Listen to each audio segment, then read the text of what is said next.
Now we are going to solve question number 9. In the adjoining figure, यहाँ पे जो figure बना हुआ है उससे रिलेटेड हमें कुछ क्वेश्चंस के आंसर करने हैं.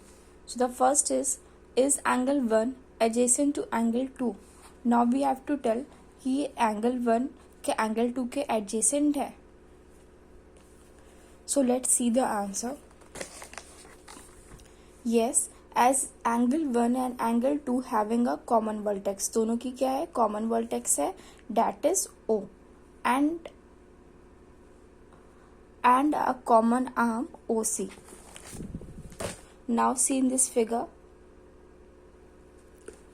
angle 1 ये है और angle 2 ये है, दोनों का क्या है, common vertex है. vertex क्या है, this one O.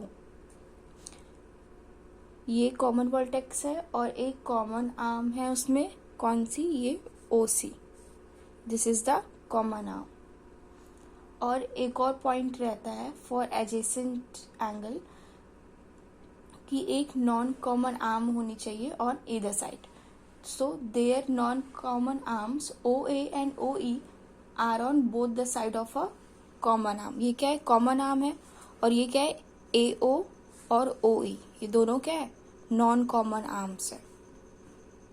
Common arm क्या होती है, जो दोनों एंगल में है. एंगल 1 में भी OC आ रहा है और एंगल 2 में भी OC आ रहा है. और नॉन कॉमन आर्म क्या है, AO, क्योंकि AO सिर्फ एंगल 1 में आ रहा है और OE सिर्फ एंगल 2 में आ रहा है. तो जो हमारे एडजेसेंट एंगल की सारी प्रॉपर्टीज थी वो क्या हो रही है, फुलफिल हो रही है. Their non-common arms OA and OE are on both the side of a common arm. So what we will write? Yes. ये दोनों एंगल क्या है, adjacent एंगल है. Now let's see second part. Is angle AOC adjacent to angle AOE? Now let's see AOC क्या है. AOC and AOE. हमने पहले में क्या लिया था, COE लिया था. एंगल 2 क्या था, COE था. लेकिन अब एंगल AOE है. तो अब हम देखेंगे एडजेसेंट एंगल की जो 3 प्रॉपर्टीज थी वो फुलफिल हो रही है या नहीं. एक कॉमन वर्टेक्स है O, AOC और AOE में कॉमन वर्टेक्स है, और एक कॉमन आर्म भी है, क्या, AO. But they have no non common arms. लेकिन इनके पास क्या है, नॉन कॉमन आर्म्स नहीं है on both the side of the common arm. AOC में और AOE में क्या है, नॉन कॉमन आर्म नहीं है दोनों साइड, क्योंकि AO दोनों में आ रहा है. तो सेकेंड वन हम लोग क्या लिखेंगे, no. No, since they are having a common vertex O and a common arm OA, but they have no non-common arms on both the side of the common arm. इनके पास non common arm नहीं है, so we will write the answer no. ये adjacent angle नहीं है. Then third, do angle COE and angle EOD form a linear pair? अब हमें बताना है एंगल COD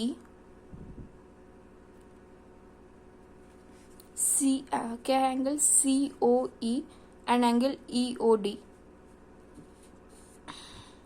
मीन्स हम लोग किसकी बात कर रहे हैं, पूरे इसकी बात कर रहे हैं.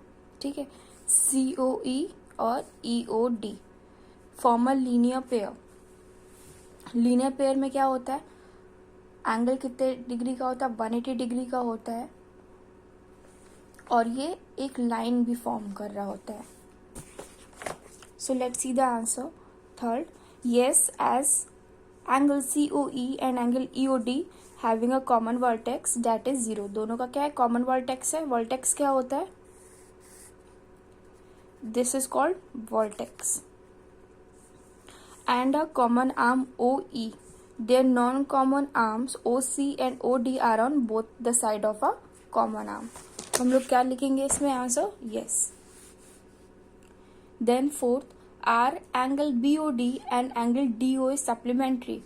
अब हमें बताना है एंगल BOD और एंगल DOA, ये जो एंगल है वो क्या है, सप्लीमेंट्री है। सप्लीमेंट्री के लिए कितने डिग्री का होना चाहिए, 180 डिग्री। हमें देखने से ही पता चल रहा है यहाँ पे ये एंगल कैसे बना है, ऐसे है। जब भी कोई लाइन पे ऐसा एंगल फॉर्म होता है, हमने लीनियर पेयर में पढ़ा है, उसका क्या होता है सम, 180 डिग्री। Then we will write yes, angle BOD and angle DOA are supplementary because angle BOD plus angle DOA is equal to 180 degree. Then let's see. Fifth, is angle 1 vertically opposite to angle 4? Angle 1 क्या है, this one, and angle 4 ये है। अब बताना है कि क्या ये दोनों वर्टिकली अपोजिट है। वर्टिकली अपोजिट कब बनता है, जब टू लाइंस आपस में इंटरसेक्ट करती है। तो जिसके अपोजिट के एंगल्स होते हैं उन्हें हम वर्टिकली अपोजिट एंगल कहते हैं। तो आंसर क्या होगा, yes, angle 1 and angle 2 are formed by the intersection of two straight line AB and CD। दो लाइन का जब इंटरसेक्शन हुआ तब एंगल 1 और एंगल 4 फॉर्म हुआ है। डैट मीन्स दोनों क्या है, वर्टिकली अपोजिट है। Then what is the vertically opposite angle of angle 5? अब पूछ रहा है एंगल 5 का वर्टिकली अपोजिट एंगल क्या है, मतलब इसका वर्टिकली अपोजिट एंगल क्या है। सो एंगल COB, यहाँ पे ये 5th है, देन ये क्या होगा, इसका वर्टिकली अपोजिट होगा। तो angle COB is the vertically opposite angle of angle 5 because these two angles are formed by the intersection of two straight line AB and CD। ये AB लाइन है और ये CD है, दोनों का इंटरसेक्शन हुआ तो यहाँ पे एंगल 5 फॉर्म हुआ। और ये वाला एंगल COB क्या है, वर्टिकली अपोजिट है 5 के।